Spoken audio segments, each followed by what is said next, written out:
আগে বলা হতো যে আমরা দেবজিতের পা চেটে নিজেদের চ্যানেল বাড়াই, নিজেদেরকে ট্রেন্ডিং এ রাখার চেষ্টা করি, তো নানা রকম কথা বিভিন্ন সময় শুনতে হয়েছে। কিন্তু এখন দেখতে পাচ্ছি বড় বড় ইউটিউবাররা, বড় বড় প্রডিউসাররা দিনের শেষে ট্রেন্ডিং আসার জন্য, আলোচনায় আসার জন্য দেবদের জিদ্দার নামে কিন্তু ভাঙিয়ে খাচ্ছে। নয় তাদের সমালোচনা করে, নয় তাদের প্রশংসা করে। মানে কি, একজনের প্রশংসা করছে, একজনের সমালোচনা করছে। এর ফলে দুটো জিনিস হয়।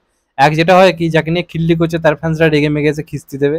আর দ্বিতীয়ত, যার তারিফ করা হচ্ছে সেই সুপারস্টার ফ্যান্সরা যাদের খিল্লি করা হয়েছে তাদেরকে ট্যাগ করে বলবে দেখ দেখ দেখ। মানে এর ফলে কি হয়, দুই তরফ থেকে ভিডিওতে ভিউজ আসছে। যেখানে একজনের তারিফ করলে কি হয়, সে বিদেশে একজনের সুপারস্টার দেখছে, অন্যজনের সুপারস্টার দেখছে না। কিন্তু একজনের খিল্লি আর একজনের তারিফ করলে কি হয়, দুই তরফ থেকেই মানে কি বলবো, বাঁধ ভেঙে দেওয়া ভিউজ আছে। তো এটা আগে মানে আমরা অনেক সময় নতুন নতুন যখন চ্যানেল ছিল আমরা ভাবতাম, কিন্তু এখন বড় বড় সব ক্রিয়েটার, বড় বড় চ্যানেল, বড় বড় তাদেরকে এখন এই স্রোতে গা ভাসাতে হচ্ছে। মানে দেখেও সত্যি কথা বলতে অবাক লাগে। তো আমি রিসেন্টলি একটা ভিডিও দেখলাম সিনেবাপের, এবং আমি কালকেই দেখেছিলাম যে সকালে অন্য একটা টপিকে ভিডিও করেছি, তো মনে হলো যে না, এই টপিকটি অন্য একটা টাইমে কথা বলবো। তো তার যেটা বক্তব্য দেখতে পাচ্ছি সিনেমা মৃন্ময়ের, যে আজকে সে একটা কথা ঠিকই বলেছে যে জিদ্দা আজকে যে রাজনীতির স্রোতে গা ভাসায়নি, সেটা জিদ্দার একটা খুব ভালো মানে একটা মানসিকতার পরিচয়, যে জিদ্দা রাজনীতি করে না। এবং সত্যি কথা বলতে যে কারণে জিদ্দাকে অনেক লোক পছন্দ করে, আমি নিজে সেই ব্যাপারটাকে খুব সাপোর্ট করি, যে জিদ্দা পলিটিক্সে নেই। পলিটিক্সে থাকলে হয়তো অনেক রকম সুযোগ সুবিধা পেতো, কিন্তু সেই সব কিছুকে এড়িয়ে গিয়ে মানুষটাকে আজ অব্দি পলিটিক্সে আনা যায়নি। এবং তাকে যখনই পলিটিক্স নিয়ে কোশ্চেন করা হয়েছে সে বারবার বলেছে আমি পলিটিক্স বুঝি না। তো অনেক সুযোগ সুবিধা পাওয়া যায় পলিটিক্সে, এই কথাটা সত্যি। তারপরে জিততে যে অ্যাকসেপ্ট করেনি, বোম্বাতে যে অ্যাকসেপ্ট করেনি, সেটাকে আমি দিলসে সাপোর্ট করি। এবং এটা নিয়ে কোনো মানে কি বলবো, এটা নিয়ে আমার মনে কোনো সন্দেহ বা কোনো আমি এটাকে কাউন্টার অ্যাটাক করবো না। কিন্তু দেবদাকে নিয়ে যে কথাটা বলা হচ্ছে, যে আজকে দেবদার স্টারডাম শেষ হয়ে গেছে, দেবদা আজকে একটা খিল্লির পাত্র হয়ে উঠেছে, এবং হিরণ আর দেবকে একসাথে রাখা হচ্ছে, রুদ্রনীল ঘোষের সঙ্গে দেবের নাম আসছে। তো সত্যি কথা কি, দেব পলিটিক্সে গেছে বলে কি দেবের সত্যি কথা বলতে কেরিয়ার শেষ হয়ে গেছে? এবং এই যে বক্তব্যগুলো উঠছে সেটা ঠিক না ভুল, সেটা নিয়ে কথা বলবো। তো দেখো, দেব পলিটিক্সে যাওয়ার পরে দেবের কেরিয়ার এখন মানে এই মুহূর্তে যেখানে রয়েছে সেখান থেকে দেবদা একটা কথাই বলতে পারে, ইতনি জলদি কে হ্যায়, আবি তো মানে স্টার্ট কিয়া হ্যায়। মানে দেবদার কেরিয়ার আগে যে জায়গায় ছিল এখন তার থেকে আরো ভয়ঙ্কর জায়গাতে গিয়ে পৌঁছেছে। বর্তমান টাইমের নিরিখে কারো cinema back to back hit হচ্ছে না, সেটা মেগাস্টার বা সুপারস্টার হোক বা ইন্ডাস্ট্রি স্বয়ং হোক। তাই সিনেমা কিন্তু একটা হিট হচ্ছে, দুটো হিট হচ্ছে, 3 নম্বর সিনেমা ফ্লপ হচ্ছে, খুব বড় একটা লস হচ্ছে, তারপর আবার একটা হিট হচ্ছে, দুটো ফ্লপ, এইভাবে এগোচ্ছে। কিন্তু কিন্তু দেবের ব্যাক টু ব্যাক 9টা সিনেমা হিট হয়েছে, 9টা সিনেমা হিট হয়েছে, এবং 9টা সিনেমা চরম লেভেলের একটা কি বলবো, একটা সিচুয়েশন ক্রিয়েট করেছে পশ্চিমবঙ্গ জুড়ে, যে না এই সিনেমাটা নিয়ে আলোচনা হচ্ছে, কথা হচ্ছে। এমনকি দেবদা যখন বোমকেস করেছে তখন সেটা নিয়েও কথা উঠেছে।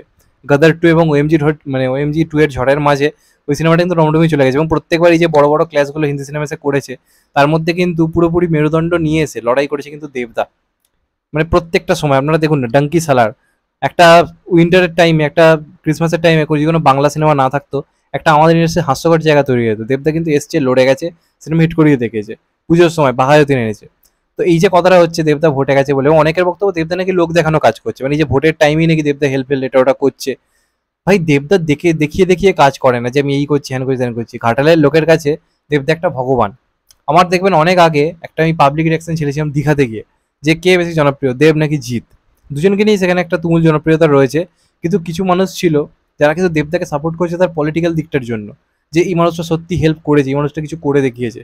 তো রিয়েলিটিতে কিন্তু দেবদা সিনেমার জগৎ থেকে অনেক কিছু করেছে। দেখুন, দেবদা হচ্ছে একমাত্র এই যে আজকে হিরণ বা সোহম বা রুদ্রনীল ঘোষের সঙ্গে দেবের নামটা একসূত্রে আসছে, কোনোভাবেই আসতে পারে না। পলিটিক্স এবং সিনেমা এই দুটোর ব্যালেন্সের ক্ষেত্রে আজ অব্দি দেবের ধারে কাছে কেউ আসতে পারেনি। জিদ্দা পলিটিক্সে আসেনি, বোম্বাদা পলিটিক্সে আসেনি, এটাকে আমি তুমুলভাবে সাপোর্ট করছি। কিন্তু দেবদা পলিটিক্সে এসেও দেবদার না সিনেমার ক্ষেত্রে ইমেজ খারাপ হয়েছে, না দর্শকের, না মানে মানে কি বলবো, পলিটিক্সের কাছেও দেবের কিন্তু কোনো ইমেজ কিন্তু এখনো পর্যন্ত খারাপ হয়নি। দেবদা একমাত্র লোক যে প্রত্যেকটা দলকে সম্মান দিয়ে কথা বলে। হ্যাঁ, কিছু উল্টোপাল্টা কেস হয়েছে, সেটা পলিটিক্সে আসার জন্য অন্যান্য দল থেকে নানা রকমভাবে ষড়যন্ত্র করা হয়, সেগুলো পলিটিক্সে যে আসবে তার সঙ্গেই হবে। কিন্তু দেবদা পলিটিক্সে গেছে বলে আজকে দেবের কোনো অস্তিত্ব নেই আর দেবের স্টারডমটা হারিয়ে গেছে, এই কথাটা আমি কোনোভাবেই বিশ্বাস করি না। কোনোভাবেই এটা বিশ্বাস করা যায় না। আজকে দেবকে র্যালিতে দেখার জন্য যে পরিমাণ ভিড় হয়, আজকে দেব সাউথ সিটিতে কোনো গানের যখন প্রমোশন করতে আসে, সেখানে সেই ভিড়টা আরো ভয়ঙ্কর জায়গা থেকে পৌঁছে। যে এলাকায় যাচ্ছে সেখানকার লোকেরা তো ভিড় করবেই, কিন্তু দেব যখন সাউথ সিটিতে একটা গানের প্রমোশন করতে আসছে, এখানে দেবকে ধরুন তো রোজ দেখতে পাওয়া যাচ্ছে, তারপরেও দূর দূর থেকে লোকজন এসে ভিড় করছে। অন্যান্য স্টারদের, এই যে অঙ্কুশের কালকে আমি একটা ইভেন্টে গেছিলাম যেটা আমি ছেড়েছি, অঙ্কুশদা আসার আগে অব্দি ভিড়ই ছিল না। অনেস্টলি স্পিকিং, অঙ্কুশ আসার আগে অব্দি ভিড়ই ছিল না। কিন্তু দেবদার কোনো ইভেন্ট থাকলে আমি দেখেছি, অনেক আগে একটা ইভেন্টে গেছি, দেবদা আসার 1.5 ঘন্টা আগে জায়গা পুরো ফুল ভর্তি হয়ে রয়েছে। দূর দূর থেকে লোক এসছে। এটা কিন্তু দেবের পলিটিক্সে থাকার সময় আমি কথা বলছি। তো এই যে কথাটা বলার চেয়ে পিছনে একটাই কারণ কি, এই মুহূর্তে দেবদার ট্রেন্ডিং এ রয়েছে। তো চলো দেবদার নেগেটিভিটি করে যদি কোনো ভিডিও করি আর অন্য একজন সুপারস্টারকে আমি ভালো বলি, প্রথমেই বললাম কি হবে, সেটা একটা মাথা মাথার ঘুরছে। আর এখন আমি দেখতে পাচ্ছি জিৎ ফ্যান্সরা সিনেমাকে নিয়ে তুমুল মাতামাতি করছে, তুমুল নাচানাচি করছে এই ভিডিওটা করার পরে। আমি বলে রাখি এ কিন্তু পাক্কা ঘুঘুমন, আমি মন থেকে বলছি, এর হইতে কিন্তু সাবধান।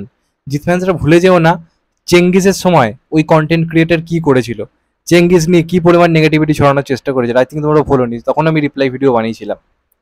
আর তখন কিন্তু অনেক দেব ফ্যান্সরা সাপোর্ট করেছিল যে না জিদ্দাকে নিয়ে এরকম করাটা উচিত হয়নি। আমার ক্লিয়ারলি মনে আছে চেঙ্গিসের সময় দেব ফ্যান্সরা বিশেষভাবে সাপোর্ট মানে করেছিল।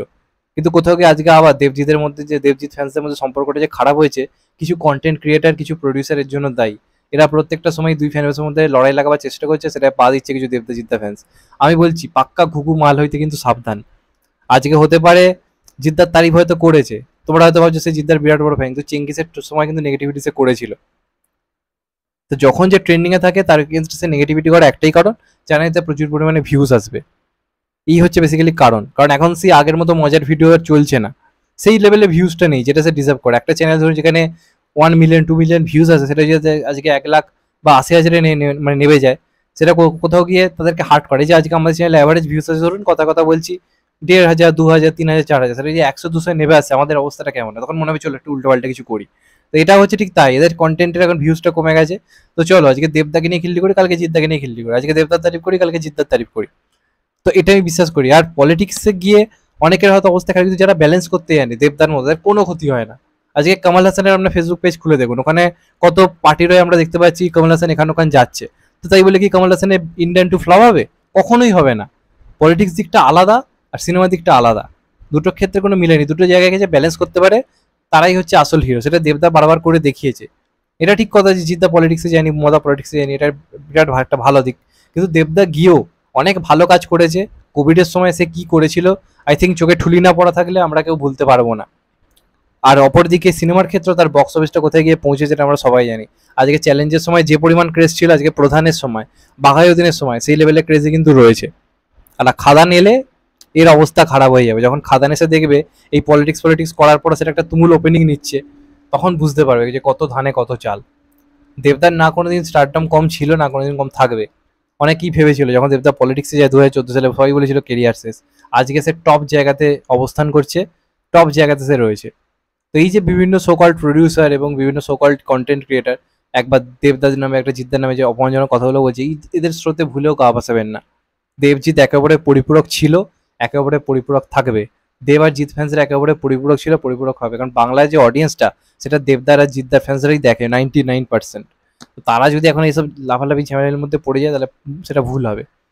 তো এটাই ছিল আমার বক্তব্য। চ্যানেলটা নতুন হলে চ্যানেলটাকে সাবস্ক্রাইব করে দিও অ্যান্ড কেটে দেবে লাইকন। ভালো থেকো সবাই, টেক কেয়ার, নমস্কার, আবার দেখা হবে। এখন তো ভাই সবাই ভালো থেকো, সুস্থ থেকো, নমস্কার, টেক কেয়ার, আবার দেখা হবে।